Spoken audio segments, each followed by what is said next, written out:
Ankleshwar national highway પર luxury બસે bike સવારને અડફેટમાં લેતા અકસ્માત સર્જાયો હતો, જેમાં બાઇક સવારને ઈજા પહોંચતા સારવાર અર્થે ખસેડવામાં આવ્યો હતો.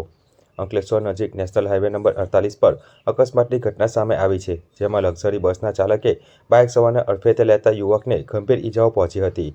સુરતથી અંકલેશ્વર તરફ આવતા માર્ગ પર અંસાર માર્કેટ પાસે આવેલી નવજીવન હોટલ નજીક એક લક્ઝરી બસના ચાલકે પૂર ઝડપે અને ગફલત રીતે બસ હંકારી બાઇક સવારને ટક્કર મારી હતી. લોહી લુહાણ હાલતમાં પડેલા બાઇક સવારને જોઈ લોકોએ તુરંત જ 108 ઇમરજન્સી એમ્બ્યુલન્સ સેવાને જાણ કરી હતી.